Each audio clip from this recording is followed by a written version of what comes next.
Hey, welcome to Dreams in Action. I'm your host, Seosin Brown, and welcome to this motivational channel. I want to give a high five, a fist bump, a shout out to all those who are tuned into this motivational channel as we are here for Let's Talk Tuesday. I have some great women here tonight, some ladies that we want to add to the conversation in which we had about the topic of the love, the legacy, and the lack of a father. As I said before, our earlier situations in our lives truly impact who we are, who we become, right? Good or bad or indifferent. And so when we reflect over those early experiences, those attachments, if we had some great attachments or we had some inadequate attachments, it truly impacts us to make us who we are. And so tonight I have these two wonderful ladies, Lady Day, V, and also Vita, and then also my sister Valerie. Two ladies here tonight as we have this conversation. Ladies, thank you so much for joining with me tonight in this conversation. Yep. Yeah. So before we begin again, I want to give a shout out to the host, not the host, but the sponsor, which again is the Leaf Affair. The organization establishment is in the Cigar Lounge here in Killeen, Texas. It's owned by a veteran, and as you know, we support our own. Truly, we support our own. And so Jake is a retired veteran. So those who are in the Killeen area, or Fort Hood area, want to invite you out. Some great people in here, retired veterans, civilians, GS, teachers, and everything. That just a great opportunity to come together. But let's get the show started tonight. The love, the legacy, and the lack of a father. And again, I want to say I appreciate you all coming in just to have some good dialogue, some good conversation. I'm ready. All right. Yeah, we're ready. Okay. They ready to go. So I want to open up with this. That when we think back over our lives, you know, how our dads has impacted us. Would you all mind sharing what were some of your early experiences with your father? Good or bad or challenging? What were some of your earliest memories with your dad? Go ahead. Okay. All right. Well, This is the lady, call her Lady Day. All right, so go ahead. I actually, the memory, I don't remember much before I was 10. And I don't really have any memories, but anytime I think back, it's always my mom. I don't remember my dad being there a lot. And then he was in the service. You know, I didn't know that until I got to high school. Wow. Okay. I know, right? I should have known. But anyway, I remember one time, and I had to have been like a freshman or sophomore in high school, and we were at my aunt's house, and I must have been acting up. And my dad took me outside to talk to me, and I was mouthy, and so I talked back, and he slapped me. Okay. He slapped me in the face twice. Well, he slapped me once first, and when he slapped me, I felt the blood coming out my nose, and I touched my nose, and I was like, "You just made my nose bleed. Are you happy now?" And then he slapped me again, and I think that was about the time when, if there was whatever little respect was left for him, I kind of lost it, because here's a man hitting me in my face. And I remember I told this to one of a friend of mine who happens to be a male, and he said, "Well, what did you do?" And I said, "Seriously, you think there's a time when it's okay for a father to hit his daughter in the face? So then that means what? When I get in a relationship, depending on what I say to my man, it's okay for him to slap me across my face. It's going to be acceptable." So, and that's the memory that stands out in my head, that my father, who was hardly there, you don't understand the anger that a teenager has. Sure. And then you're going to slap me in my face, because I can't even remember what I said, but except for the time he slapped me the first time. Sure. And I didn't think that was acceptable at all. And if my ex-husband had ever slapped my daughters in my face, I honestly think he would have been in jail. Like, I would have called the cops, and that's just not acceptable to me. So. Yeah. You know. Now, how old were you when this took place? You said you were a teenager at the time? I was like either a freshman or a sophomore in high school when that so happened. he wasn't necessarily there as you were growing up. And then I had to work. Like in my house, I had to work since I was 13, and I didn't get to keep that money. The money, I went and chopped cotton, because, you know, I wasn't old enough to actually have a real job. So I had to go chop cotton, and the money that I earned went to the house to help buy clothes, because there was 5 of us. And my mom was the only one that kept a steady job.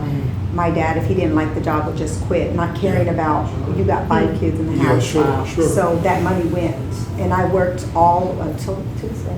So I've always worked, and so I think back, and I was like, I shouldn't have had to. To work like that. Not like that. No. Sure, got it. Now, where are you in terms of? You said you have 5 other siblings, or 4 plus you? There's 5 of us together, so 4. Okay. Yeah. So where are you in the lineup? And I say that because there's this. When you do genograms, his name is Bowen's theory. Bowen, he does the whole 3 generations of looking at your parents' parents and parents' all the way up to 3 generations, so you can see different histories that take place in the family. But then he also talks about where you fit in the family. Are you the oldest or are you the youngest? So where do you fit in the family? My brother was oldest, but everybody thought I was, because even he would listen to me. So it was my brother, me, and then the rest of them fell. Okay. So it was he and I that went and chopped cotton whenever, and we would have to give our whole check to the family. Yeah, and I just thought, that was normal. That's what you did when you're a family. Everybody contributes to the house. Sure. So even when I went to work, JTPA, I don't know if y'all remember that program. I loved it because, they put the girls inside, guys, and the guys worked outside. Right. And so then even that check, my mom would let me keep like $5 or $10, and then she'd take the rest to buy school supplies and all of that, clothes for the kids and stuff. Yeah, I got it. So you were contributing early, So now I want to get back to you for a second, and I'm gonna pin that for a minute, and also Valerie want to allow you to be able to share your story, and then I'm just gonna go back and forth with you. I don't know. The memories that I have of my dad are kind of mixed. He worked a lot, had a good job, so he was the breadwinner. My mom stayed at home, took care of his kids. I have a brother and a sister, younger. So, but my dad also was involved in a hobby, and the hobby became more important than the family. I mean, all the focus was on his hobby. And now, when you say hobby, is that code? I'm just saying, hobby, is that a code? No, it was just, he had an interest and a passion in it. A passion? When you put hobby, passion? Okay, is that a code? No. Okay, was it fixing bikes, fixing cars? Passion, hobby. No, he collected national banknotes. A numismatist. All right, okay. And so he collected national banknotes. And so the hobby that was his focus. And he kind of brought the family in on that. It was like my mom, he wanted her to really get involved in collecting something, Sure. And then it trickled down to us kids. We were supposed to have some kind of interest in something and collect it. And I'm like, I don't want to collect anything. And then he wanted us to, he wanted me to write a book. And I'm like, I don't want, because when in my young high school, junior high to high school age, I was helping write a book. He was writing a book, and I was helping put the pages together. Sure. And I would be up till midnight on school nights, putting little letters and dots and things on the pages for him. Wow.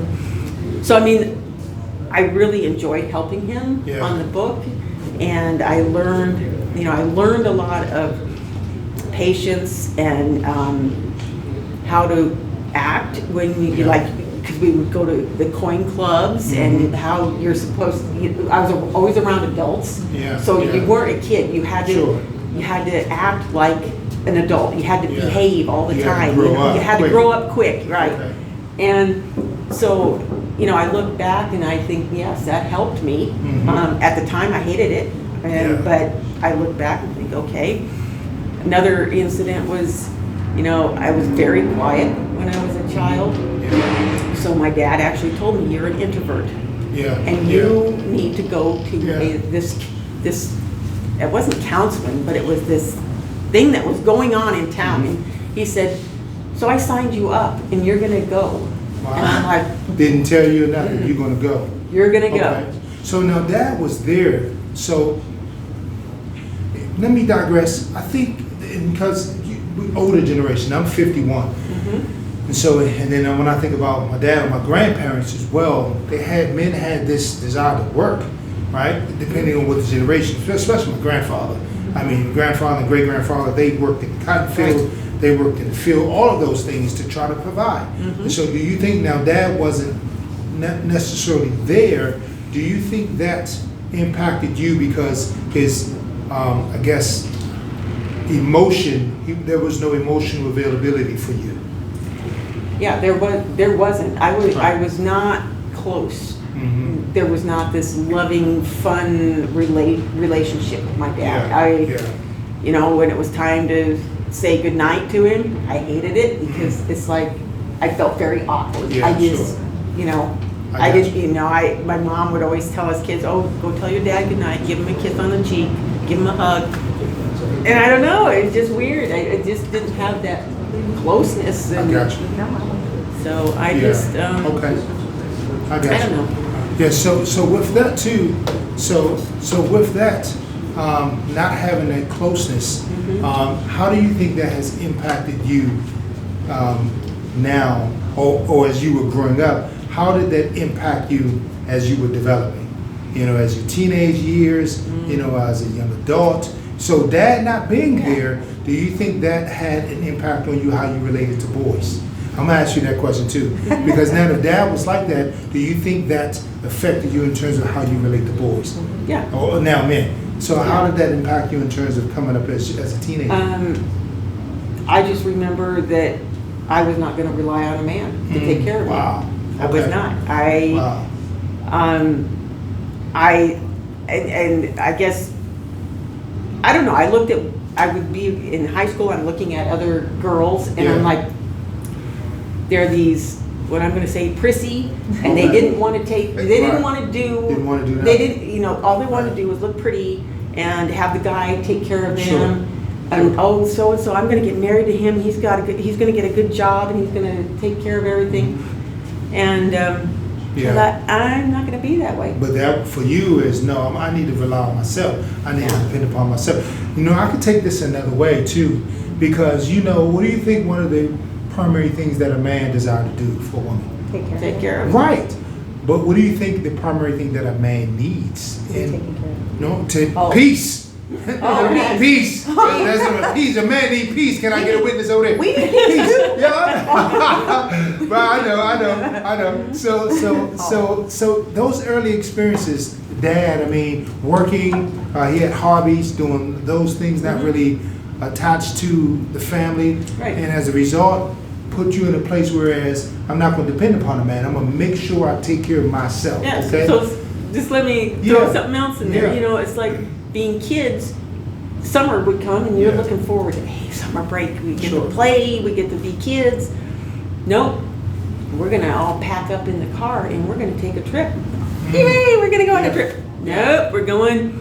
His place was Nebraska. Okay. That was the state he focused on his collection. Wow. So we would go to Nebraska. So he could spend time doing do his research and talk to people, and that's where we learned patience because Mom and us kids got to sit out in the car. But again, I can understand. So do you feel that there was an emotional gap for you? Then if Dad was not there, and then not showing even emotional connection. Did that impact you in terms of how you saw men, how you dated? I guess. I don't know. I don't know.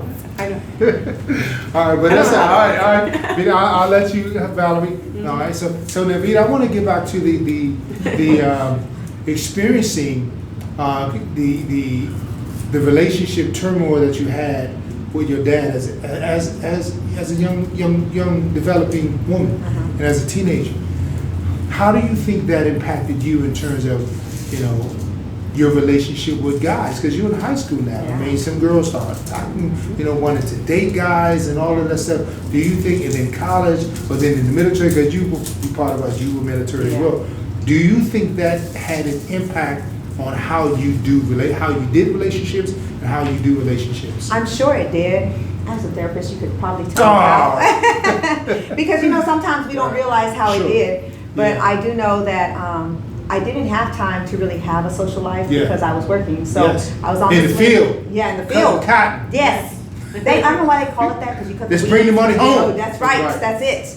Right. But then whenever I got into high school, Yeah. I worked at Sonic during Okay. the school year. Yeah. And Yeah. then so, you know, you don't get off of work till like 11 and then Yeah, on the wow. weekends 12. Sure. And I was part of the swim team, so I would give him my schedule and that's how he knew to schedule me in. Mhm. So when I wasn't at work, it was because Yeah. I had a swim meet and I would go to the swim meet. So I didn't do the parties, Wow. I didn't do, it was work, home, swim meets. That I was got you. all I did. I got you. And swim team was one of those that lasted year round. And so I know that I got my first boyfriend Mhm. when I was about to become a senior, so my Yeah. junior summer. Yeah. And I dated him for about 2 weeks, but I wasn't used to like relationships, so that's why it didn't last that long. And then Just 2 weeks. just 2 weeks. You dropped him. And I couldn't, and I was like, he's just too clingy because I didn't understand Sure. anything. And then when I joined the military, She I said, was. you're done. That's it. Bye. Right. And then when I joined the military, I met my husband, Mhm. and well, my ex-husband now. But I met him, and we got married. This sounds so funny. We got married. We met in January. Yeah. He was my first everything, like my first love, Yeah. my first. So I lost my virginity, got pregnant, got married, and had a baby all in 1 year. All in 1 year. All in 1 year. It was a fast growing up year. I Fell in was love in 19. January, was married January 31st. I'm just Right, kidding. exactly. Right, So you right. know how this works. Right, sure, But sure. no, but Yeah. we met in January. We married in September, and I was Okay. 7 months pregnant when we got married. Yeah, okay. And then, and so then we were married for 26 years. Wow, 26 Mhm. years. Our November will be Yeah. a year that we've been divorced. Yeah, wow. Yeah, That's so- wow, that's interesting. 26 years. Mhm. Okay, so your relationship with your dad, high school, first relationship, you had to let him go, but then you got in the military, the first man that you meet, fall in love and everything. Now I'm gonna ask, you're dating, do you think the resemblance of who you married or who you connected with resembled your father in some, or the lack of what your father did not have? Because here it is too, sometimes, and I read this someplace, that sometimes we, both men and women, can marry the worst traits of both of our parents. And we have a gap in which we're trying to fill. And so as a result, we go on the cycle of, hey, I can make it better. I can make it better. Nice. I did that Yeah, twice. right. All right. Well, let's dive into that. So, okay, all right, let's dive into that. That's beautiful. So all right, let me just Time. that right in there. So you said you did this twice. So this cycle of, hey, I'm gonna make it better. So you did it twice. So you've been married twice. I've been married Okay. twice, and Dwayne's my third, and Dwayne is a good dude. he's a keeper. Yeah, he's a keeper. We already talked about that. If you haven't seen it, watch it in the other video. And we were talking about what's love got to do with it. They got to go subscribe, like, go to what's love got to do with it. We talked about how long should a person wait till they get to the Tootsie Roll and all that stuff. And my man Dwayne, right? Yep. Dwayne is a keeper. So Yes. so those two relationships that you have, how long were you married the first time? The first time was 9 years, 9 years. and then Okay. the second marriage was 7. 7. And Wow. I've been with Dwayne, who's 16 now. That's Oh, awesome. wow. So you're a long serial person that's Yes, committed. Yeah. I I take commitment serious. Yeah, When we sure. got married and those vows were Yeah, said, I absolutely. meant it. Yeah. Although my first one, now this is crazy. I thought I got pregnant before I was Yeah. married, but the only reason I got pregnant was that he was a very abusive Mm. person. And so anyway, he basically raped me. Wow. I'm And sorry. I knew at the time. Yeah. And Wow. I said, please don't. Mhm. And anyway, he goes ahead and does his thing. I end up getting pregnant. Mhm. So then he's like, well, you need to get rid of the baby. And I said, nope, Mhm. not doing it. Yeah. So anyway, we stayed together, very abusive. Mhm. I got in, he was into drugs. Yeah. So I tried to Wow. make it last, or fix it. I tried to Gotta fix fix it. Right. Yeah. 9 years. Some brokenness right there. You're missing the gap, so I'm gonna fix it. I'm going to fix Well, it. fix him. Well, it Right. didn't work. Sure. So 9 Okay. years, and I got out of that. Yeah. So, How long did you stay single before you got into the next relationship? I got you. I can wear. Go ahead. I'm enjoying this. Yeah, So I think the second relationship. I want to say it was probably about 2 years. Okay. Okay. And then I met the second husband. Okay. And, you know, I knew the first husband was a mistake because at my wedding, my mom's in the room helping me get in my gown and do my hair, and I am crying. And she's like, it's gonna be okay. Yeah, it's good. You know, she thought I was tears of happiness. Yeah, And I'm like, Mom, you don't understand. Yeah, These are not tears of happiness. And things like that. I mean, there's a lot going on. So I said, I'm not happy. And she said, oh, okay. Yeah. She says, we can stop this. I said, no, we can't. Yeah. She says, yes, we can. I can go upstairs and tell everybody it's not happening. Go home. And I said, there's a room full of people up there. Right.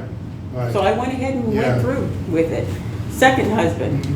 So Mom was ready to say, thank you all for coming out. God bless you. Good night. Yep. Right? Yep. Right. Okay. So 2 years later, now you get married again. Yep. So what was he like? Was he the same kind of pattern of what you were looking for? Or that was another interesting thing. Okay. I had known him. I had dated him not long after high school. And so I knew what kind of a person he was. Sure. And we went our own ways. After a few years, we just kind of, we're done, you know. And all of a sudden, he entered back into the picture. He came over to my parents' house. I was helping do a garage sale. All of a sudden, here he is. And I'm like, wow, okay. Well, I knew what kind of person he was. But I went ahead. I thought, oh, he's a changed man. I asked him all these questions that bothered me when I was with him. And he's a changed man. I said, well, I have a daughter. Yeah. Oh, that's fine. I love kids. I said, but you hated kids before. Yeah. You never wanted to have kids. Never wanted them, but he loves them now. Oh, I love him now. Right. Everything was great until after we got married. And what happened? And then all of a sudden, the realness, what I knew was what he was like, came out. What was that like? He hated kids. He So hated kids. he treated my daughter. That's crazy. He treated my daughter like crap. Treated your daughter like crap. Yeah. Mental abuse to my daughter. Wow. Stayed with him for 7 years. So what kept you though? Because I'm an idiot. Yeah, let me push it. I'm gonna push a little bit, ladies. I'm gonna push because you know, statistically, that 70% of the women who abuse or that's abused that are abusers, the women, and so you know, men don't report. Now, I'm not making this light of him. No, I'm not doing that. Yeah, no, but when women have microaggressions too, cuss a man out or put your finger in his face or do all those things too, men are told to suck it up, that you never hit a woman, you never go off on a woman. And the woman has been given the liberty, and I'm not making light of it. Oh, I know. That's why I said I never wanted to be like a normal woman, because they take advantage. I mean, the majority men of, take advantage? No, but the majority of women take advantage of men because they know, men are raised to not hit a woman. Men are raised to act a certain way, and a woman knows that, so they're gonna, get in your face and say all those deceits. Right, do it again. I felt that. It was like, if you're gonna lose your cool. Yeah, absolutely. I mean, men have been told to be the knight and to just take one in the chest, all of that stuff. So, but listen, Valerie, I appreciate you sharing that. So again, do you think that you were still looking for aspects of what you needed from your dad, or some broken areas in your own life, right? That you have come to the aha moment to say, wait a second, the common denominator in all of these things is who? Yeah. Me. So did you look at it and say, okay, it's me that's broken? Yep. Yeah.